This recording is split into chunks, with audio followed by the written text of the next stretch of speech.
Bonsoir. En cette semaine de la nouvelle année, nous avons choisi de vous restituer le climat de la guerre, de la Seconde Guerre mondiale, et par un biais extrêmement particulier, c'est celui de la radio, Patrick. Oui, alors on connaissait l'armée des ombres, et ce soir on va raconter l'armée des ondes, le combat entre les radios de la liberté, les radios alliées, et les radios de la collaboration pendant la dernière guerre. Et on va se poser la question, finalement en période de guerre, les mots sont-ils aussi importants que les armes et les micros que les canons? Oui, ça c'est une citation de Mein Kampf, d'Hitler. Mais alors, pour une fois, à la télévision, nous allons entendre des sons. Oui, ce soir nous allons donc entendre les émissions que les Français entendaient sur leur poste, aussi bien les émissions qui venaient de Londres, de l'autre côté de la Manche, que les émissions de Radio Paris, qui étaient sous contrôle allemand, ou de Radio Vichy. Radio Paris ment, Radio Paris est allemand. Oui, puis nous allons voir aussi, grâce à un film inédit, les visages de ceux qui parlaient à Londres aux Français. Ici, Londres, les Français parlent aux Français, et là, on va voir Maurice Schumann et les autres parler aux Français. Et puis, les téléspectateurs connaissent bien maintenant le principe de cette émission. Chaque semaine, un historien nous accompagne et, sans mauvais jeu de mots, décode pour nous les images. Et là, il s'agit de Jean-Noël Jeannet. Voilà, alors c'est un spécialiste à un triple titre. Il a été ministre de la Communication, il a été le PDG de Radio France, mais surtout et avant tout pour nous, c'est un historien de la radio, un historien des médias, et c'est grâce à lui que nous avons préparé cette émission.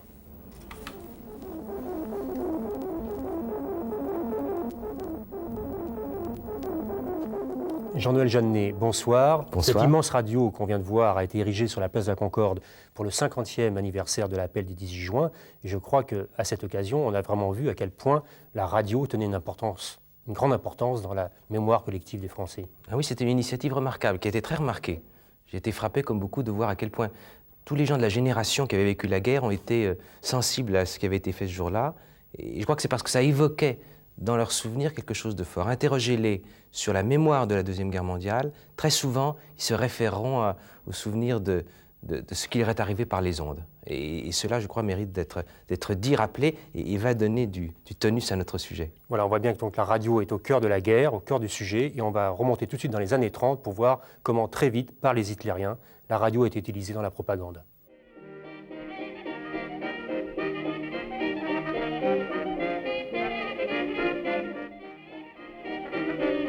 Avec les années 30, la radio s'installe comme un média de masse. Consécration suprême, Marconi, l'inventeur de la radio, reçoit la bénédiction papale. À côté des radios d'État, les radios privées se développent. Sur les ondes de Radio Cité, c'est le triomphe des radios crochets.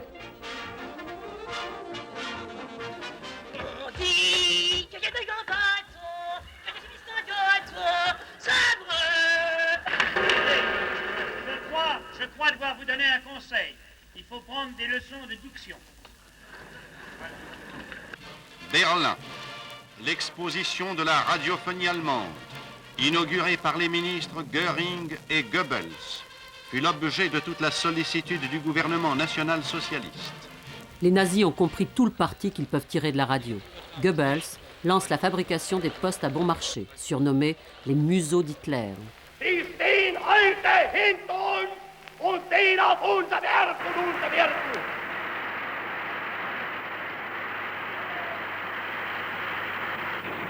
Zu suchen und ihre Kraft zu finden.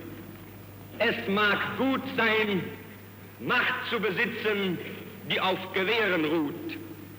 Besser aber und beglückender ist es, das Herz eines Volkes zu gewinnen und es auch zu behalten. Goebbels n'hésite pas à affirmer que grâce à la radio, le régime a supprimé tout esprit de révolte. Auf unserem eigenen Territorium, auch mit bereits regulären Soldaten geschossen.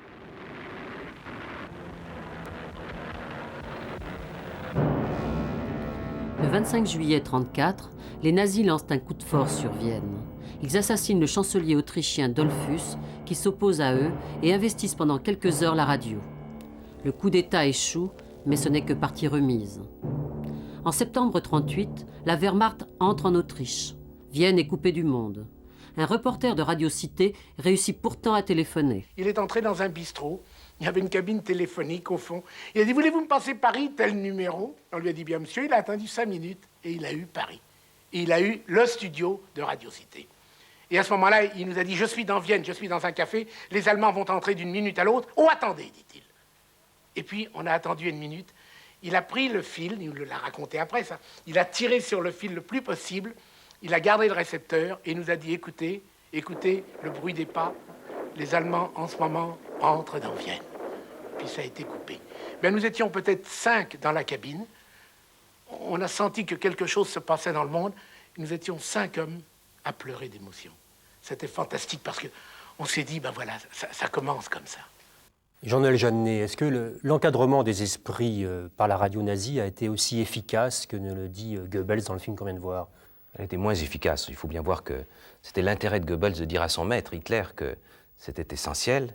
Il est vrai aussi que dans toute l'Europe, on a eu tendance à surestimer l'efficacité de ce qui était un nouvel instrument.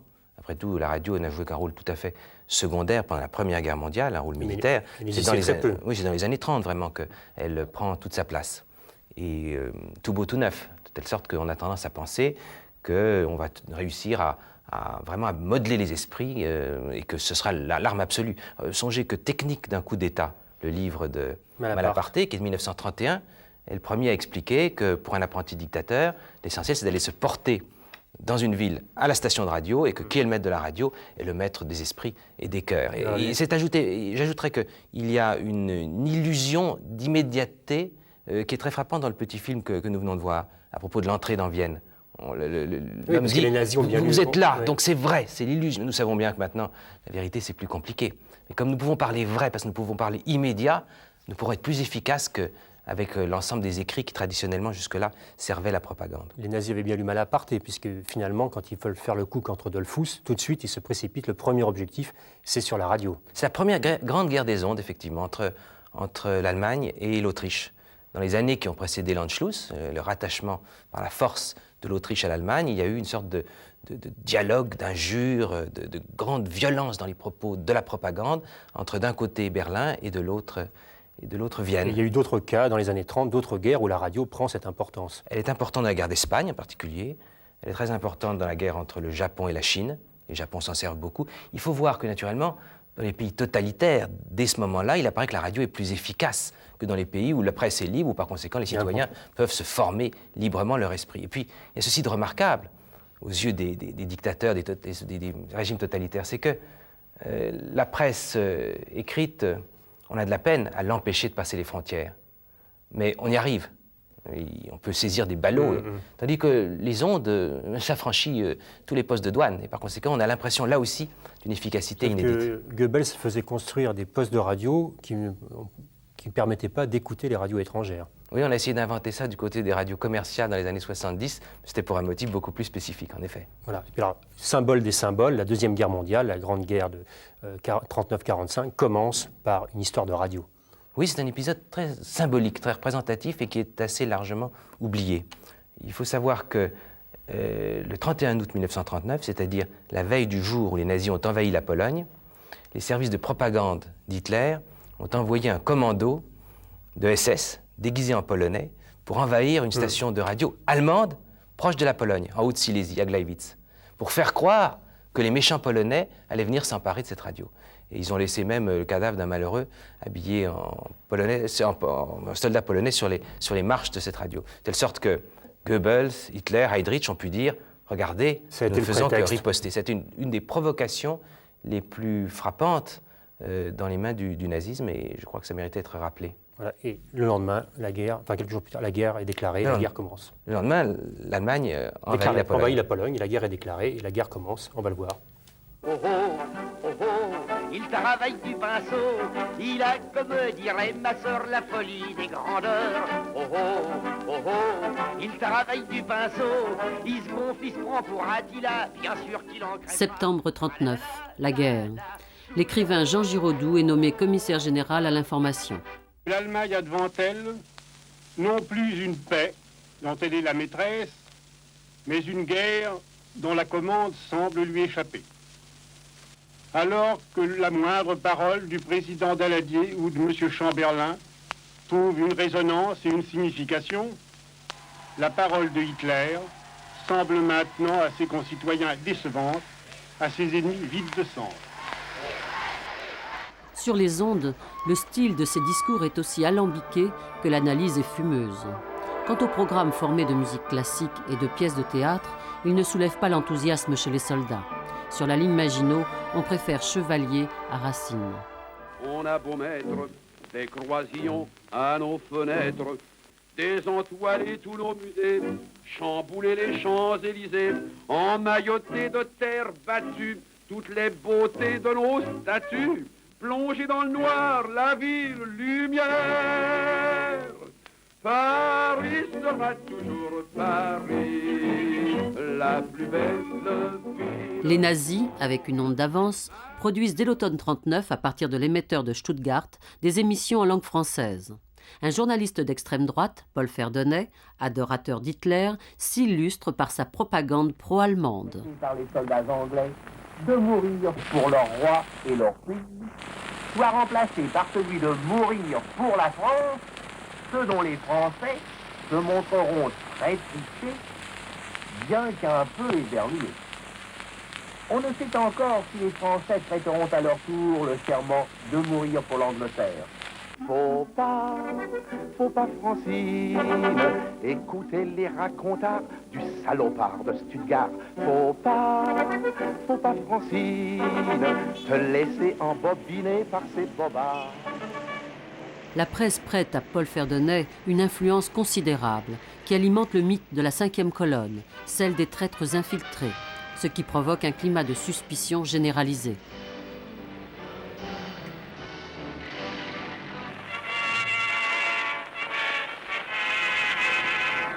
Mesdames, Messieurs, vous allez entendre M. Paul Reynaud, président du Conseil.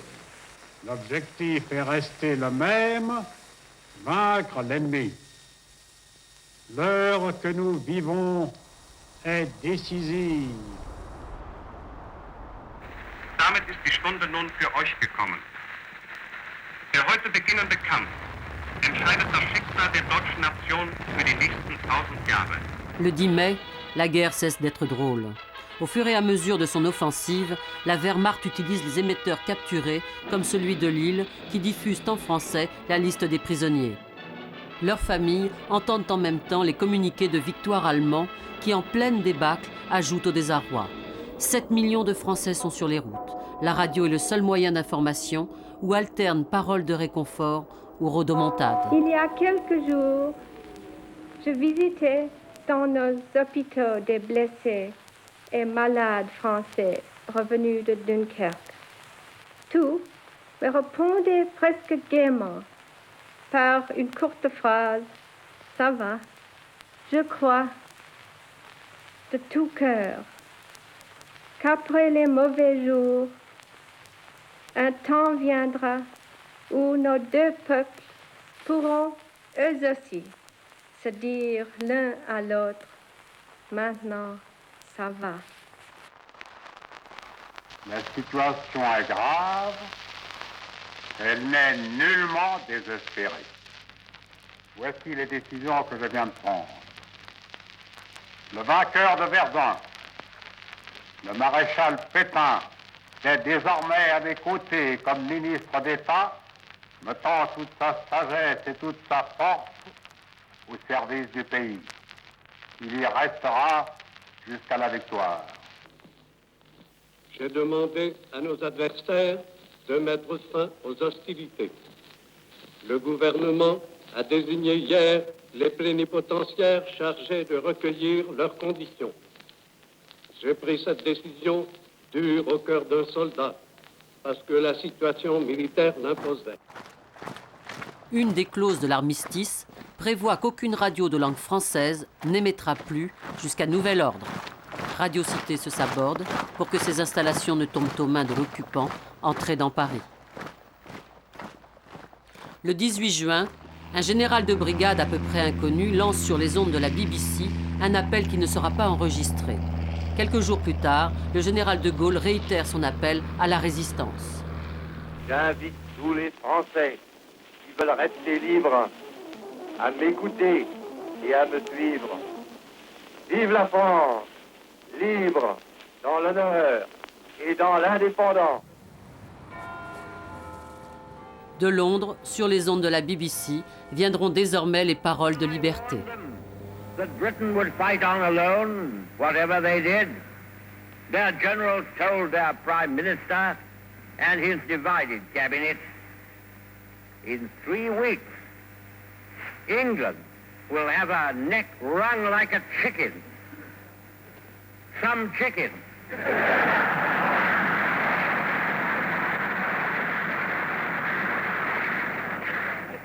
Some neck.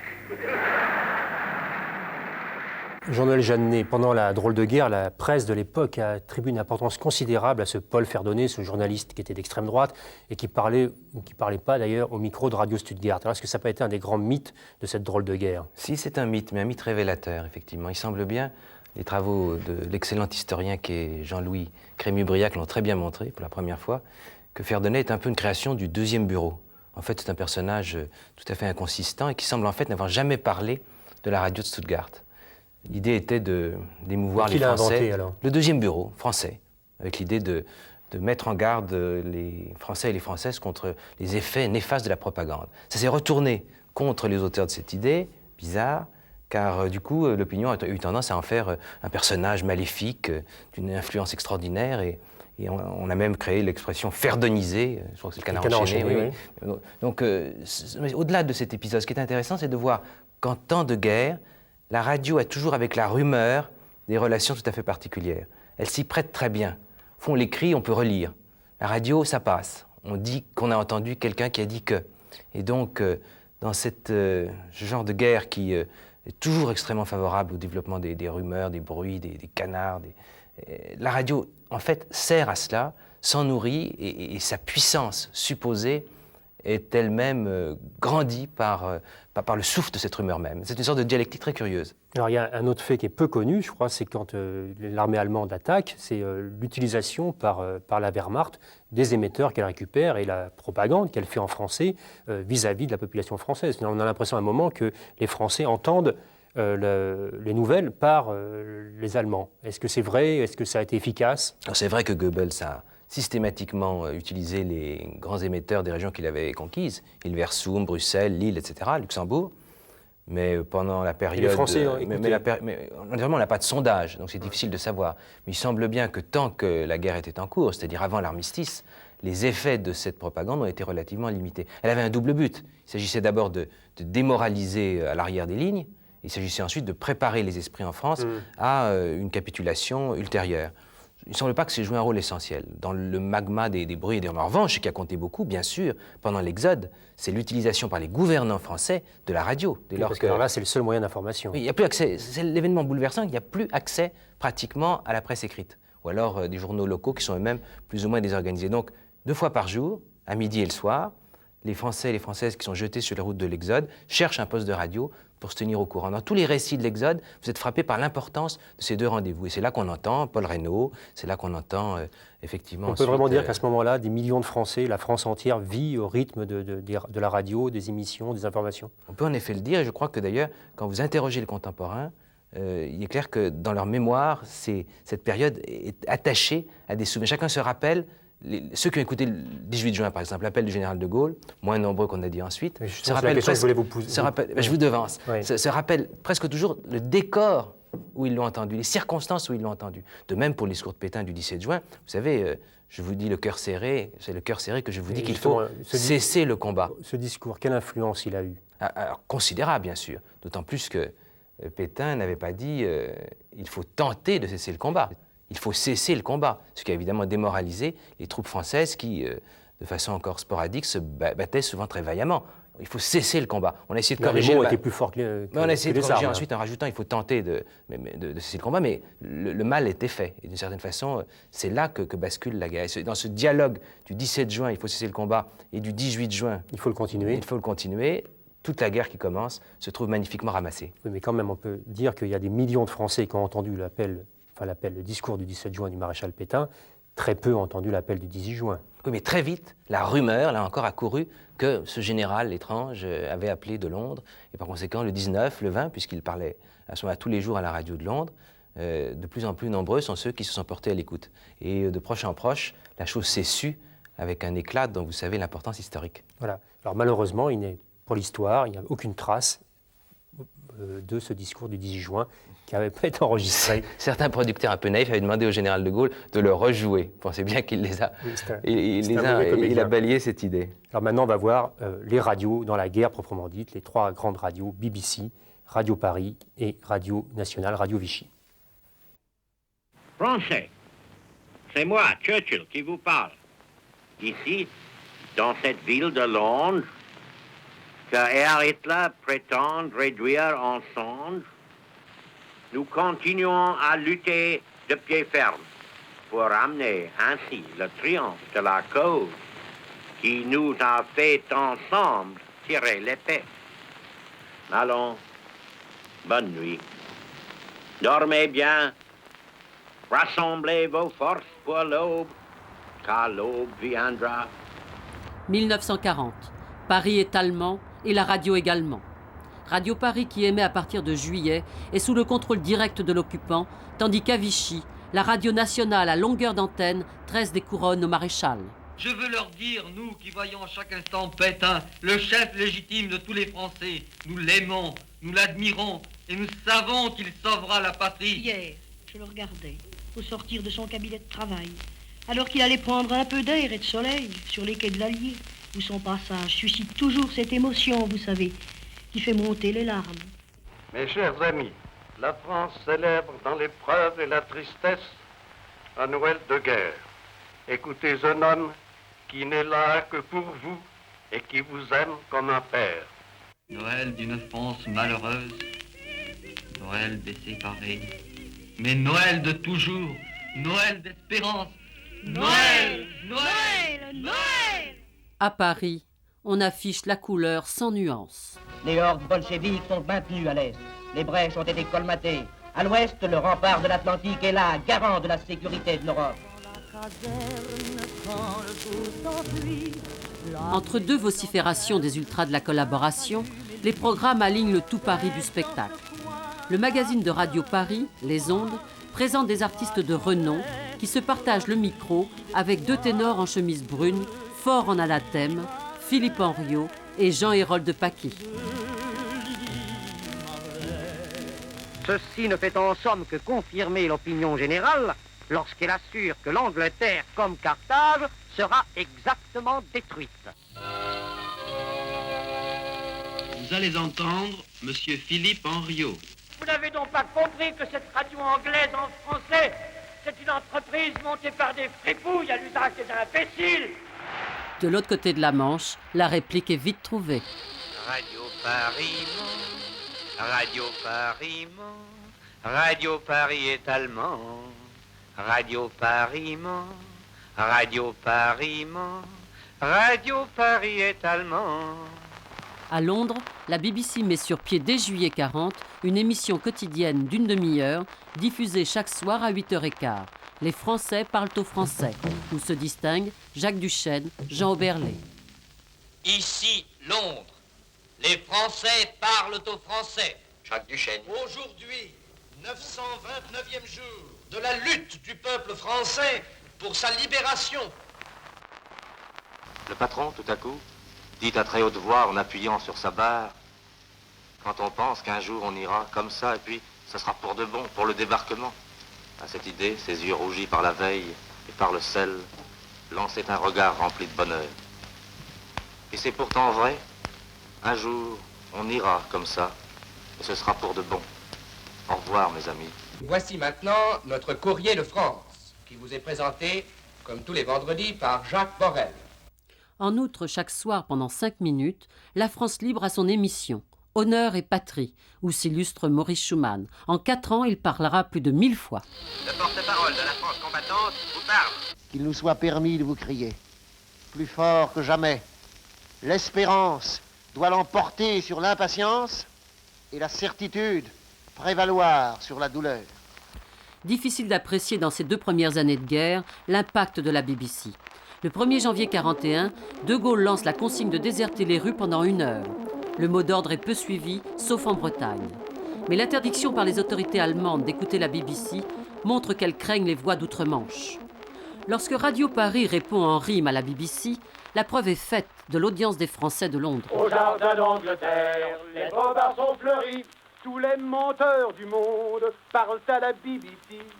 Au gré de ces ondes, qu'il fait bon, fait bon, fait bon. Au gré de ces ondes, qu'il fait bon mentir. Il court, le Laval, il voyage pour l'ennemi. Il a passé par Paris, prendre le mot d'ordre des nazis. Le v'là qui retourne à Vichy, puis il repart pour Paris. Il court, le Laval, en chemin de fer et en auto. Mais tout ça va finir mal, espérons que ça sera bientôt. Jean-Noël Jeannet, c'est quand même très très émouvant d'entendre Churchill parler en français et dire « dormez bien, mais l'aube reviendra un jour ». Oui, c'est pour ça qu'il faut faire l'histoire de la radio. Parce que la radio, dans ses archives, nous fournit une sorte de fraîcheur dans l'évocation des moments qui parfois s'est échappé des pages de l'écrit. Alors on voit bien dans ce film que pour De Gaulle, pour la France libre, la radio devient très très vite un instrument absolument capital. On ne peut pas... Faites l'exercice inverse. Tâchez d'imaginer De Gaulle et le gaullisme sans radio. Sans radio, ça paraît tout à fait impossible. Naturellement, il y a eu le rôle d'information sur l'existence du mouvement, sur ses intentions, sur l'évolution de la politique, c'est essentiel. Mais c'est davantage. D'une certaine façon, la radio, du général micro, puisque c'est comme ça souvent qu'on appelle De Gaulle à ce moment-là, la radio, elle lui permet de pallier les inconvénients de son exil, de son immigration, de répondre à ceux qui disent « vous avez emporté la patrie à la semelle de vos souliers ». Il répond non. Vous savez, comme Sertorius dans Corneille, Rome n'est plus dans Rome, elle est tout où je suis. La France est où est De Gaulle, et il peut l'affirmer parce que de là où il est, c'est-à-dire de Londres, il peut, grâce au micro, grâce aux ondes, parler à la France entière. Et cela est essentiel. D'une certaine façon, on peut dire que la France libre s'est inventée en cours de route aussi par la radio. Elle s'est donnée à elle-même sa constitution, sa structure.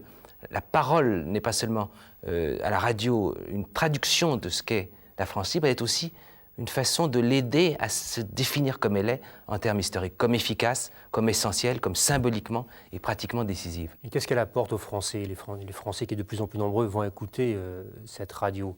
Ça cristallise l'esprit de la résistance, ça montre qu'elle existe. C'est le premier degré, au fond, de la résistance, que d'écouter la radio, puisque c'est interdit, puisque tous les régimes totalitaires ont toujours eu la tentation de confisquer les postes de radio. Ça a été vrai en Russie, ça a été vrai en Allemagne, ça a été vrai dans les départements côtiers sous l'occupation allemande.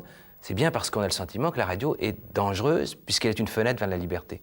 Et beaucoup de témoignages de l'époque montrent comment le simple fait de se mettre à l'écoute de la BBC est déjà un début, c'est pas le plus grand courage, mais un début d'adhésion à l'acte de résistance. Et par là, c'est historiquement fondamental. Il y a plus aussi, peut-être parce que la radio de Londres, la BBC et les émissions qui sont faites en français apportent des nouvelles, et souvent des nouvelles qui sont la vérité. Oui, alors ça c'est un choix. C'est très intéressant de voir en effet qu'il y a deux écoles. Il y a l'école des pays totalitaires et l'école des démocraties. Du côté des pays totalitaires, c'est clair, mentez, mentez, mentez, il en restera toujours quelque chose. Et la petite disciple sordide de Hitler qu'est Radio Paris pratique exactement cela. En face, il y a les démocraties qui ont confiance dans les vertus de la vérité. Très clairement, la BBC a souhaité, a choisi de ne pas dissimuler. Pendant tout le début de la guerre, c'est quand même plutôt des mauvaises nouvelles. Tant en anglais qu'en français. En français, les Duchesne et les autres, ils n'ont pas caché les mauvaises nouvelles. Moscou sur le point de tomber, Singapour prise. Les mauvais moments de la guerre sont dits. Et du coup, naturellement... Ça donne un crédit formidable. Et ça a été le même choix qui a été le choix de Roosevelt, qui, avant l'entrée des Américains dans la guerre, ne s'occupait pas directement d'une radio nationale. Il utilisait les radios commerciales pour ses causeries au coin du feu. Mais dès que la guerre a éclaté, alors on fait, aux États-Unis, avec l'efficacité rapide qu'on connaît en temps de guerre aux Américains, on fait de la radio un instrument et on choisit de le prendre comme un instrument de vérité. Au total, finalement, je crois que c'est la vérité qui a gagné. Tant mieux. Alors, question, évidemment, qui écouter? Est-ce qu'on peut mesurer l'influence, l'audience en 41, 42 de la radio de Londres? Par exemple, quand De Gaulle donne sa consigne des V, la campagne des V, c'est suivi, c'est écouté? Naturellement, on n'a pas les moyens médiamétriques d'aujourd'hui de savoir qui écoutait. Il n'y a pas d'audimat. Il n'y a pas d'audimat. Faut-il s'en féliciter? Je vous en laisse juge. Mais ce qui est clair, c'est qu'on a des signes. D'abord, il y a un courrier très abondant qui réussit à passer la censure postale et à arriver à Londres. Et puis, en effet, de temps en temps, il y a une campagne de ce type. De Gaulle ou les siens disent aux Français, par exemple, à telle date, de telle heure à telle heure, vous ne sortirez pas dans les rues. Vous ferez ville morte. Ça a marché d'une certaine façon, notamment du côté de la Bretagne. Je crois que vous l'évoquez dans le film. Voilà. D'autre part, effectivement, la campagne des V a fonctionné. C'est une idée qui est venue en partie de Belgique. Vous aviez déjà entendu les collaborateurs notoires, par exemple Jean-Hérold Paqui, là, on l'entend dans sa célèbre formule l'Angleterre comme Carthage sera détruite, c'est assez saisissant. Quand même. Oui, ça supposait d'ailleurs une bonne culture classique de la part des auditeurs, mais c'est très saisissant. Henriot, on l'avait plus souvent entendu et on avait pu se rendre compte effectivement d'une certaine efficacité de cette redoutable éloquence. Alors on va voir qu'à partir de 1942, c'est une véritable guerre qui se déroule dans les ondes sur 3 thèmes essentiels. C'est une campagne d'opinion entre la BBC, les Français de Londres et Radio Paris sur le thème des bombardements, sur le thème du travail en Allemagne et sur le thème de la résistance et des maquis. La radio devient encore plus à ce moment-là une arme de guerre au sens propre. Exactement.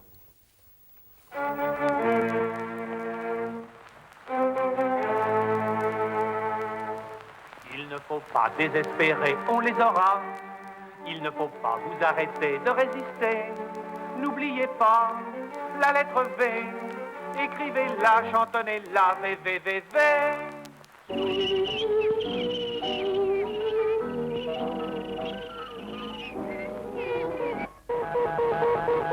Ici, Londres. Les Français parlent au français. Patience, nous arrivons.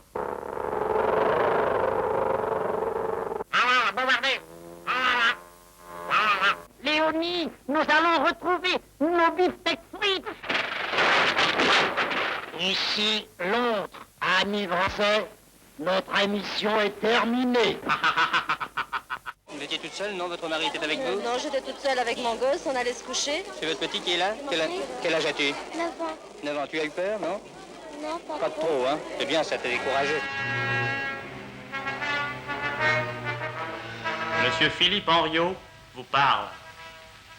Dans la nuit, dans la lumière grise d'une aube de désespoir, dans le plein jour qui rend plus bouleversant encore un spectacle d'horreur, je n'ai pas besoin qu'on me dicte les mots déchirants qui me viennent aux lèvres. Et songeant à ceux qui se sont laissés si longtemps abuser, aux Français qui acceptaient d'un cœur léger la destruction de votre pays et les déchirements de la guerre civile, attendez encore un peu.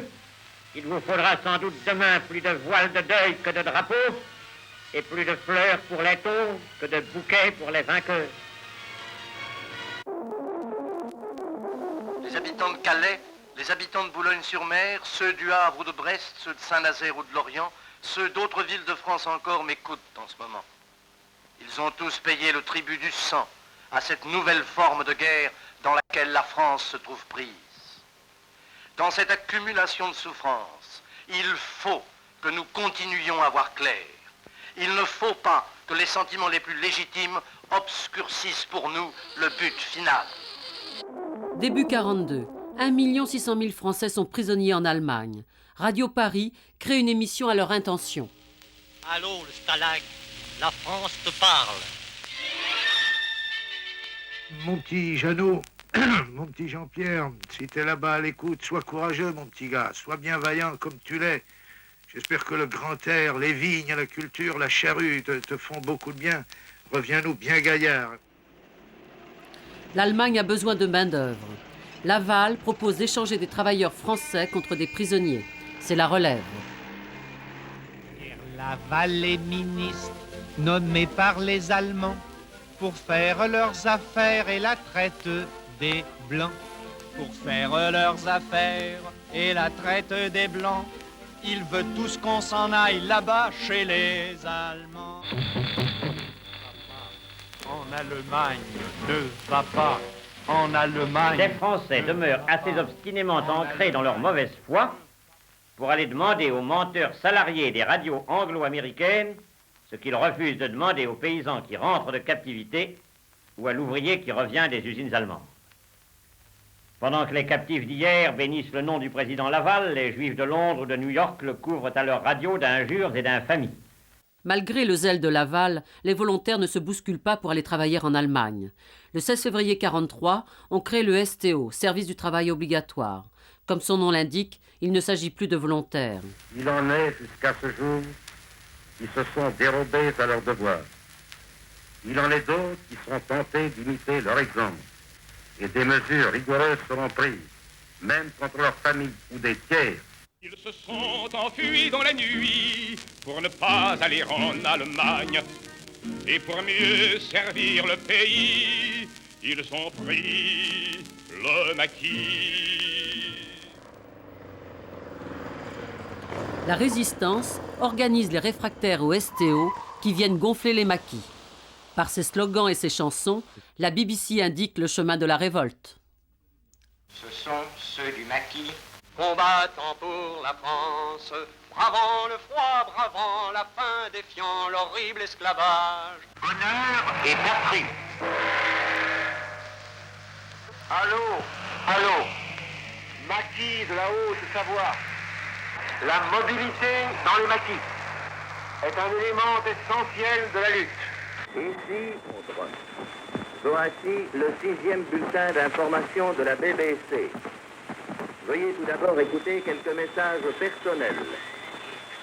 La fortune vient en dormant. Heureux qui communiste a fait un long voyage. Nous, nationalistes, nous disons aux Français qui ne sont et ne veulent être ni Allemands, ni Anglais, ni Américains, ni Russes, ni vaincus, ni idiots. Nous disons que la guerre commence aujourd'hui contre l'ennemi du dedans et qu'elle se fera en armes, côte à côte avec ceux de la Wehrmacht. C'est de Torrance, Haute-Savoie que je vous parle ce matin. Les camions embarquent par fournée les fameux résistants. Je les ai vus, Français et étrangers mêlés, armées secrètes et FTP confondus. Je les ai vus arriver sans armes. Car le trait dominant de cette capitulation, c'est que tous ces hommes ont été lâchés par leur chef au premier assaut mené contre eux, et qu'eux-mêmes ont lâché leurs armes pour fuir plus vite. La silhouette d'un oiseau de malheur, une poubelle à la place du cœur, l'air d'un macabé amateur et d'un arsouille, la bouche en forme d'entonnoir, de plein barbe comme écoutoir, il n'est pas très joli à voir, Henriot la trouille. Alors, Jean-Noël Jeannet, on voit quand même un phénomène amusant, c'est que les deux radios qui s'opposent utilisent la chanson, la chansonnette, pour faire de la politique. Oui, l'esprit chansonnier était déjà très présent à la radio avant la guerre, et il est là. Mais au-delà, je dirais qu'il faut être très attentif à ce qu'on va appeler le non-politique de la politique. C'est-à-dire l'usage qui est fait par les deux radios d'en face de toutes sortes de types de radios qu'on invente, d'émissions qui permettent de parler des choses graves sur un mode badin. Là, on a l'impression qu'il n'y a que des éditoriaux politiques, que des discours. Et en fait, il y a des programmes qui ne sont pas du tout politiques, qui passent. Vous avez bien fait de restituer ces refrains, car dans la mémoire des contemporains aussi, ils ont une grande place. Alors, quelle est l'efficacité des consignes ou des mots d'ordre que donne la radio de Londres, par exemple le refus du STO? Est-ce qu'on peut mesurer si c'est suivi, si la radio à ce moment-là joue vraiment un rôle déterminant? Tous les témoignages montrent qu'en effet, la radio a joué à cet égard, par les mots d'ordre qu'elle transmettait, un rôle essentiel dans la prise de conscience de la possibilité de refuser le STO, le service du travail obligatoire, et par conséquent dans la constitution des maquis. Dans la deuxième partie de la guerre, la radio n'est plus seulement une source d'information, elle n'est plus seulement une occasion de rassemblement, un symbole d'unité, un début de résistance, elle devient vraiment, puissamment, un instrument pour résister au sens propre, c'est-à-dire pour lutter contre l'ennemi, pour prendre le maquis, en attendant les sabotages. En 1943-1944, que la radio devient un acteur direct, que donne les consignes, donne les messages. Fameux messages, bien sûr, tout l'ensemble des messages cryptés que nous connaissons tous. Donc c'est une nouvelle fonction qui se précise à mesure que la guerre avance. Et puis alors, il y a un personnage qui émerge vraiment, c'est Philippe Henriot, qu'on a entendu encore là, et qui devient la voix vraiment de la collaboration, et puis une voix qui est tellement importante qu'on se répond de radio à radio, et Schumann répond à Henriot. Maurice Schumann a été une grande voix, Bien sûr. Et ce dialogue, en effet, à un moment donné, a incarné deux visions de la France d'une façon tout à fait frappante. Et c'est parce que Henriot était incontestablement efficace dans son éloquence particulière qu'on l'a tué. On va le voir maintenant d'ailleurs, c'est le débarquement et la mort de Philippe Henriot. Nous sommes menacés encore d'une invasion de la France. Qu'est-ce qui se passera à ce moment-là? C'est encore un sujet d'inquiétude et un point d'interrogation qu'on se pose. Combien de temps tout cela va-t-il durer? Enfin. 6 semaines après cet étonnant discours, le 5 juin 1944 à 21h15, 200 messages sont lancés sur les ondes de la BBC. Ils indiquent aux responsables des réseaux de résistance que le jour J est arrivé.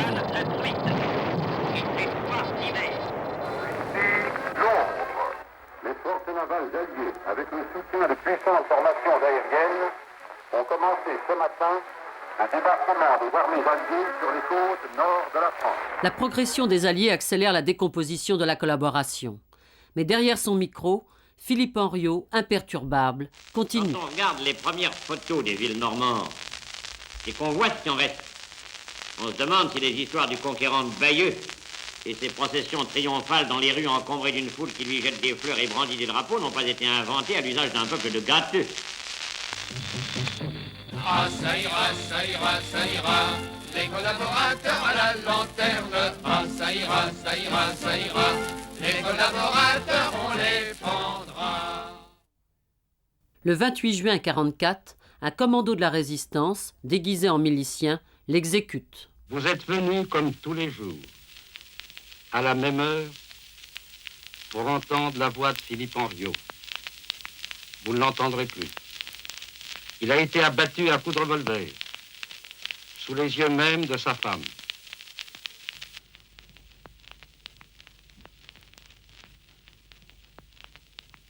Je ne répondrai plus. S'il y a du sang entre nous, c'est vous qui l'avez versé. Je vous ai fait trop d'honneur, mais je vous méprise trop pour avoir encore quelque chose à vous dire. Août 1944, c'est l'insurrection de Paris. En pleine bataille, Jean Guignebert et Pierre Schaeffer réussissent à émettre d'un studio rue de l'Université. Pour la première fois depuis 4 ans, la voix de la France libre vient de France. Mes chers amis, il y a 4 ans, il y a plus de 4 ans que je suis venu pour la dernière fois devant le microphone. Vous mesurez, j'en suis sûr, l'immense joie que j'éprouve à vous retrouver tous. Je sais avec quelle colère vous avez entendu des hommes traîtres à leur patrie se faire les porte-paroles serviles de la propagande hitlérienne. Ces hommes ont pris la fuite. Ils sont partis dans les fourgons de l'ennemi, mais nous les retrouverons. Nous les jugerons et nous les châtierons pour leurs crimes. J'ai vu 2 blindés et pendant peut-être une seconde, un centime de seconde, j'ai cru, parce que j'en avais l'habitude que c'était des blindés allemands, et la chose était tellement belle encore que je pouvais l'imaginer, mais non, c'était 2 blindés de la division Leclerc, avant-garde de l'armée de la Libération. Le général Leclerc est maintenant rentré à la préfecture. Mon général, puis-je vous demander quelques mots pour la radio de la nation française? Non, ça exprimera trop mal les sentiments. En conséquence, je préfère pas. Je vais demander aux Parisiens de vous parler eux-mêmes et vous dire ce qu'ils en pensent. Bravo, ok. Oh, nous sommes tellement contents, very happy. Et vous, monsieur, dites-nous quelque chose. Je suis très émotionné de voir toute cette belle armée qui nous fait réellement notre joie à tous. Et je crie vive la France et vive Au les cours de Alliés. leur débat, les Allemands détruisent les émetteurs. Fin août 1944, il ne reste que 7% du réseau national en service. La guerre n'est pas encore finie, mais déjà des chansons. J'ai changé ma voiture contre une Jeep. Je suis parti dans la nature en criant hip, hip, hip, hurrah. Et dans l'armée Leclerc, je chanterai cet air plein d'espoir. De voir la victoire. Ici, Londres. Les Français parlent aux Français. Cette phrase que vous avez tant entendue, cette soirée passée, vous ne l'entendrez plus.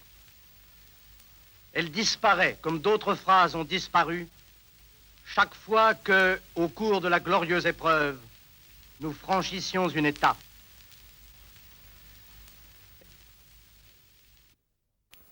Jean-Noël Jeannet, cette interview, enfin cette déclaration du général Leclerc en pleine libération de Paris, c'est assez extraordinaire comme document. Ce refus du lyrisme est en effet beaucoup plus évocateur que beaucoup de propos claironnants. Et une fois de plus, nous redit à quel point la radio nous restitue un instant avec une force qu'aucun autre témoignage souvent ne possède. Alors qu'est-ce qui se passe à la Libération, puisque la radio recommence, il y a de nouvelles équipes, quel est l'héritage de ces années de guerre finalement? En France, l'héritage est important, car les dirigeants ont découvert l'importance du média neuf de la radio. Et même ils ont tendance, puisqu'ils ont gagné, à en exagérer le poids. De telle sorte que la Nouvelle République, la 4e République, va d'emblée s'efforcer de mettre la main sur l'ensemble du système radiophonique. Avant la guerre, dans les années 20 et surtout dans les années 30, nous avions un double secteur, un peu comme aujourd'hui, un secteur privé et un secteur public, avec les avantages, je crois, de cette diversité.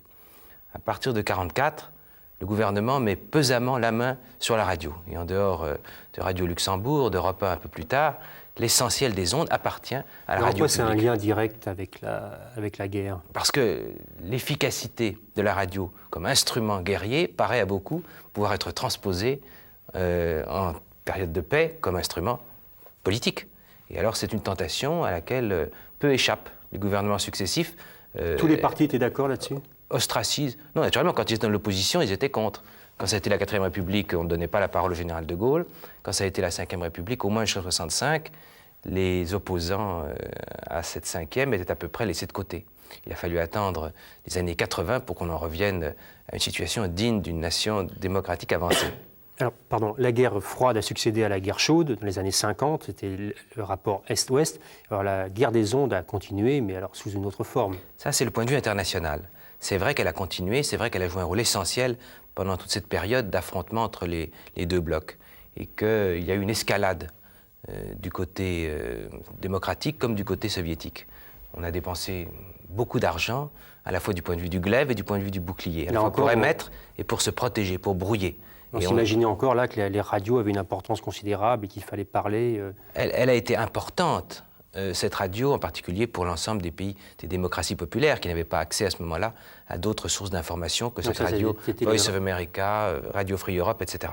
On voit des images de l'insurrection de 1953 à Berlin. Mais en même temps, à Berlin et surtout à l'occasion de Budapest, la révolte de Budapest qui avait été en partie suscitée par les appels au refus du régime communiste qui venaient des radios américaines, cet événement qui a abouti à ce que la révolte soit écrasée sans que naturellement les alliés, les pays occidentaux viennent aider les insurgents, cela a amené sûrement un changement de ton dans les radios internationales. Une fois de plus, d'ailleurs, on retrouve le débat. Ça m'a frappé quand j'étais en charge de Radio France Internationale dans les années 80, de voir qu'il y avait deux doctrines. Celle de la propagande, une fois de plus, et celle de la vérité. La France avait choisi délibérément le camp de la vérité, persuadée qu'on parlait plus efficacement lorsqu'on savait, dans certains cas, ne pas taire ce qui n'allait pas. Est-ce qu'il y a des secteurs dans le monde, des régions où la radio joue encore ce rôle d'arme de guerre aujourd'hui? Elle peut le jouer lorsqu'il y a des guerres, des affrontements. Elle le joue presque toujours lorsque un système vient pesamment s'affaisser, s'installer. Elle le joue lorsque un système vient pesamment interdire la liberté d'expression, et du même coup, la radio prend tout son poids politique. Oui, heureusement, elle reste période. Aujourd'hui, il y a la télévision et la guerre des images a remplacé la guerre des ondes. C'est ça qui est très nouveau et très récent. Jusqu'ici, pendant plusieurs décennies, seules les ondes, les antennes, la radio, permettaient de passer les frontières. On ne pouvait voir les télévisions libres lorsqu'on était dans un pays opprimé que dans les régions frontalières, et encore de façon difficile. Depuis les satellites, évidemment, les choses ont changé et nous savons que nous sommes à cet égard, n'abusons pas du mot, mais il y a un peu de vrai, dans un village planétaire du point de vue des médias. Mais ça, c'est une autre histoire. Une autre émission, peut-être. Journal Jeannet, à la fin de cette émission, on va regarder un certain nombre de livres qui nous ont servi pour préparer cette émission. Et pour les chercheurs, les étudiants, les lycéens et puis tous ceux que ça intéresse, on va donner un certain nombre d'indications. Je commence par le livre que vous avez consacré à Georges Mandel, parce que Georges Mandel a joué un rôle important dans la radio. Oui, Georges Mandel a été le premier grand ministre de l'information. Il était ministre des PTT, mais le grand ministre de la radio. Et notamment, c'est lui qui a pris des initiatives importantes pour émettre en ondes courtes en direction du nazisme, en direction du Troisième Reich. Il a fondé des émissions avec des gens comme Berthaud, Copeau. C'est un grand homme de la radio. Alors, Georges Mandel, édition du Seuil. Je rappelle, vous avez publié Concordance des temps, l'actualité du passé. Il y a un micro, vous avez vu, sur la couverture. Ben oui, c'est pour ça que je le montre. Et dedans, il y a un article sur Stavisky et la radio, le rôle de la radio dans l'affaire Stavisky. C'est une série de réflexions, en effet, notamment à propos des médias, sur les rebonds de l'actualité. Ce qui est répété, ce qui est différent, c'est le travail même de l'histoire. Voilà, alors ce qui est frappant, c'est que sur l'émission qu'on a fait ce soir, finalement, il y a peu de livres. L'historiographie est en retard encore, en dépit de travaux récents. C'est vrai que nous n'avons pas l'équivalent, par exemple, du grand livre d'Asa Briggs sur la BBC en anglais. J'espère que la nouvelle génération de chercheurs va aboutir à un résultat semblable dans les années qui viennent. Alors il y a cet ouvrage qui nous a beaucoup servi, La guerre des ondes, c'est l'histoire des radios de langue française pendant la Deuxième Guerre mondiale, et c'est publié par la communauté des radios publiques de langue française. Je ne suis pas sûr qu'on le trouve facilement dans le public. Il a été préparé par Hélène Eck en particulier, et le chapitre concernant la France est dû à Hélène Eck et à Jean-Louis Crémieux-Briac, mais il y a aussi des chapitres sur la Belgique, le Canada, la Suisse, ce qui nous évite d'être trop gallocentriques. Voilà, c'est peut-être l'ouvrage qui est le plus utile pour suivre ce qu'on a vu ce soir. Et une iconographie importante aussi. Voilà. Il y a cet ouvrage qui s'appelle aussi La guerre des ondes, paru chez Plomb, de Jacques Parrot, de Goebbels à Kadhafi. Vous l'avez lu? Oui, je l'ai lu, assez anecdotique, mais enfin avec des éléments d'information utiles. Bon, pour ceux que ça intéresse. Et puis alors, l'ouvrage, je crois que c'est le seul qui existe, sur une histoire de la radio et de la télévision de Pierre Miquel. Déjà un peu ancien, mais, oui. déjà un peu ancien, mais utile également. Utile comment, votre avis d'historien? Parce qu'il permet d'avoir une vision de l'ensemble du sujet. Enfin, il ne tient pas encore la place que devrait avoir une grande œuvre en plusieurs volumes collective que d'un jour ou l'autre nous mettrons en chantier. Ça va venir. Sur l'an 40, alors là, c'est pas spécifiquement sur la radio, sur la guerre des ondes, mais c'est un livre absolument indispensable. Je crois Jean-Louis Crémieux-Briac. C'est un maître livre, oui, je suis content de l'honorer aujourd'hui. La guerre, oui ou non, c'est le premier volume des Français de l'an 40. Il y a 2 volumes, et notamment, il y a beaucoup de choses très neuves sur la politique de l'information du gouvernement Daladier, de la période de la drôle de guerre. C'est tout à fait remarquable. C'est paru chez Gallimard il y a 3 ou 4 ans. Il y a un certain nombre d'ouvrages, et je passe rapidement dessus, mais pour ceux que ça intéresse, je signale quand même qu'à la bibliothèque d'histoire de Nanterre, il y a les mémoires de Jean-Hérol Paqui, qu'on a entendu tout à l'heure. La BDIC, la Bibliothèque de Documentation Internationale Contemporaine. Oui, absolument. Parole en l'air aussi, de Jean-Hérol Paqui, sont les discours qu'il prononçait à Radio Paris. Et puis il y a le recueil des éditoriaux de Philippe Henriot, qu'il a prononcé en 1944. Le Philippe Henriot dont on entendait la voix tout à l'heure. Là, on peut le retrouver par l'écrit, encore une fois, pour ceux que ça peut intéresser.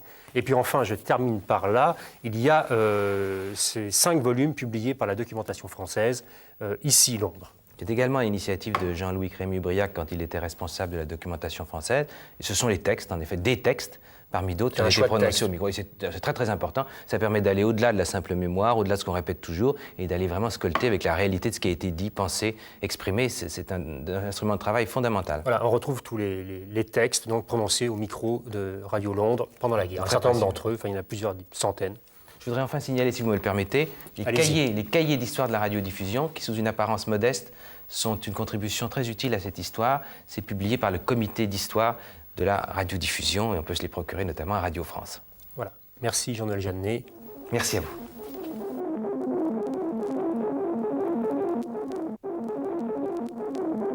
La guerre des ondes vient de s'achever, Patrick, et la semaine prochaine, changement de registre, changement de période, puisque nous allons évoquer, à l'occasion du 70e anniversaire de sa disparition, le destin de Lénine, destin posthume. Oui, il est possible, peut-être même probable, qu'à l'occasion de ce 70e anniversaire, les autorités russes enlèvent le corps de Lénine du mausolée où il est donc depuis 70 ans. Et on en profite, nous, dans les brûlures de l'histoire, pour retracer effectivement le rôle de Lénine dans les premières années de la Révolution et sa responsabilité dans la terreur. Alors on va le faire avec un historien qui s'appelle Nicolas Werth, qui a beaucoup travaillé à Moscou depuis des années. Qui vient juste d'en arriver. Oui, qui revient de Moscou, qui parle russe, qui a travaillé sur les archives russes, et notamment les archives de la Tchéka. Et donc il y aura beaucoup de choses à nous apprendre. Et puis j'ajoute qu'il y a des documents absolument étonnants, des documents formidables, des charges de cavalerie pendant la guerre civile qu'on va voir dans cette émission, des documents très très beaux. À la semaine prochaine, donc, pour ce numéro sur Lénine.